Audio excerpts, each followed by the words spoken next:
తిట్ల రాజకీయం ఎప్పుడూ మంచిది కాదు. సభ్య సమాజంలో తిట్లు అంగీకారం కాదు. అందులో ఉన్నత స్థానాల్లో ఉన్న వారిపైన మరింత బాధ్యత ఉంటుంది. ఎందుకంటే వారిని సమాజం చూస్తూ ఉంటుంది, సమాజం ఆదర్శంగా కూడా తీసుకుంటుంది. కనుక డామినో ఎఫెక్ట్ అంటారు. సెలబ్రిటీస్ ఏ రంగంలో ఉన్న సెలబ్రిటీస్ అయినా వారి ప్రభావం సమాజం పైన చాలా ఎక్కువగా ఉంటుంది.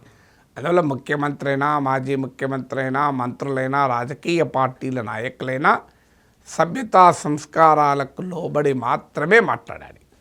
అయితే ఇటీవల కాలంలో 2 తెలుగు రాష్ట్రాల్లో కూడా మాటలు ఆ సభ్యతా సంస్కారం అనేటువంటి నాగరిక సమాజం విధించే లక్ష్మణ రేఖను దాటి వ్యవహారం మొదలయ్యాయి.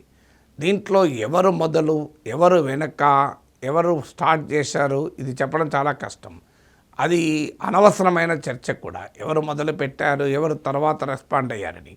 ఎవరు మొదలుపెట్టినా, ఎవరు రెస్పాండ్ అయినా తప్పు అందరిది అవుతుంది. అందులో మొదలుపెట్టిన వాళ్ళది కాస్త ఎక్కువ తప్పు, రెస్పాండ్ అయిన వాళ్ళది తక్కువ తప్పు అని ఉండదు కదా. తప్పు తప్పే. అందువల్ల మీరు ఈ కొలతలు, కొలమానాలు, చుట్టుకొలతలు, హైటు, వెయిట్ కొలవడం వల్ల ఉపయోగం లేదు. ఆ తిట్టేనా కాదా, ఆ తిట్టు కిందకి వస్తుందా అన్న దానికి ఏమి తిట్ల నిఘంటువు లేదు. అందువల్ల తిట్ల విషయంలో ఎవరికి కూడా ఒకటే సింపుల్ లెక్క. మన డే టు డే కన్వర్జేషన్, మన ఫ్రెండ్స్తో, ఫ్యామిలీ మెంబర్స్తో ఏ కన్వర్జేషన్ అయితే చేస్తామో ఆ కన్వర్జేషన్ను మనము ఈ వ్యవహారంలో చేస్తామా, మీకు పొలిటికల్ కన్వర్జేషన్లో చేస్తామా. So political dialogue should be like A civilian dialogue.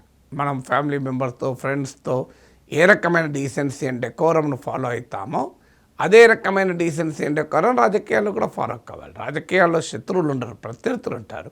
భిన్నమైన అభిప్రాయాలకు డెమోక్రసీ అవకాశాన్ని ఇస్తుంది. ఆ అభిప్రాయాల మధ్య ఘర్షణకు అవకాశాలు ఉంటాయి. మీడియా ఉంటుంది, సోషల్ మీడియా ఉంటుంది, అసెంబ్లీ ఉంటుంది, ప్రజా వేదికలు ఉంటాయి. అక్కడ తమ అభిప్రాయాలను నిర్ద్వందంగా చెప్పవచ్చు. అందువల్ల రాజకీయ నాయకులు సమాజానికి నాయకత్వం వహించాల్సిన వారు ఈ పొలిటికల్ డిస్కోర్స్లో అసలు సమస్యలు పక్కకు పెట్టి, విధానాలు పక్కకు పెట్టి, అనవసరమైన వ్యక్తిగత దూషణలకు, కొన్ని సందర్భాల్లో రాజకీయాలకు సంబంధం లేని కుటుంబాలను కూడా తీసుకొచ్చి సభ్య సమాజాన్ని అంగీకరించిన స్థాయిలో మాట్లాడుకుంటూ ఉపయోగం ఏమీ లేదు. దానివల్ల నాయిస్ పెరుగుతుంది తప్ప వాయిస్ పెరగదు. రాజకీయ నాయకులు అర్థం చేసుకోవాల్సింది నాయిస్ వేరు, వాయిస్ వేరు. వాయిస్ పెంచాలి, నాయిస్ తగ్గించాలి.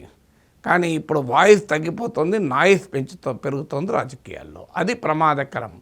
ఇక దీనికి కేవలం రాజకీయ నాయకులను తప్పుపడదామా అంటే తలా పాపం తెలా పిడికడు. ఎందుకంటే మీడియా, సోషల్ మీడియా ఇప్పుడు నార్మల్గా విశ్లేషణ, విమర్శలు చేస్తే మీడియా దాన్ని కవర్ చేయదు. మీడియా ఎప్పుడు కవర్ చేస్తుంది? తిట్లు మొదలు పెడితేనే కవర్ చేస్తుంది.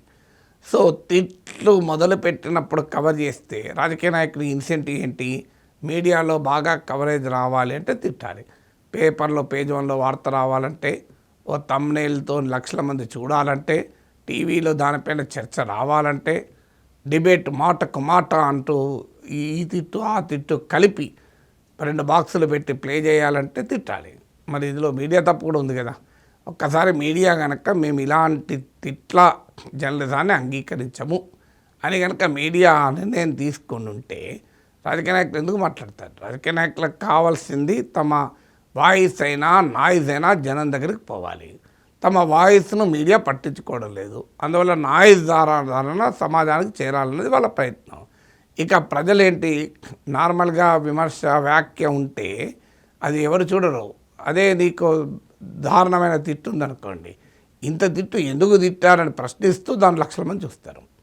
సో ఎందుకు తిట్టు, అశ్లీలమైన చిత్రాలు ఉన్నాయనుకోండి, ఈ అశ్లీలాన్ని చూపడం అన్యాయం అంటూ దాన్నే పసాలు చూస్తాడు.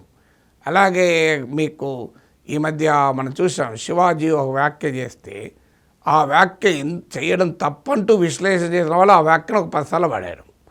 ఆ వ్యాఖ్య తప్పని ఒకసారి చెప్తూ ఆ శివాజీ ఒక్కసారి మాట్లాడితే కొంతమంది విశ్లేషకులు దాన్ని 17 సార్లు 8 సార్లు చెప్పి అదే వ్యాఖ్యను మళ్ళీ రిపీట్ చేసి ఇది అన్యాయం, ఇట్లా మాట్లాడతారా, ఇంత తప్ప అంటూ అదే పదాన్ని ఉచ్చరించడం మొదలుపెట్టారు. సో ఇది క్రేజీ సమాజంలో ఉన్నది. అందువల్ల మరి ఇందులో ప్రజల పాత్ర కూడా ఉంది కదా.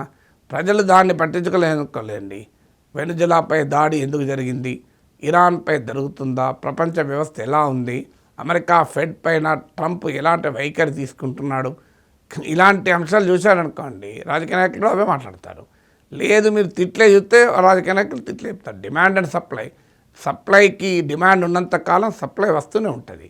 అందువల్ల ఇందులో ఎవరు తప్పు అంటే ఖచ్చితంగా రాజకీయ నాయకులు తప్పు, మీడియా దాన్ని ప్రసారం చేస్తున్న తప్పు. మీడియా అంటే మెసెంజర్, మీడియా, ఆడియన్స్, చూస్తున్న వారిది కూడా తప్పు.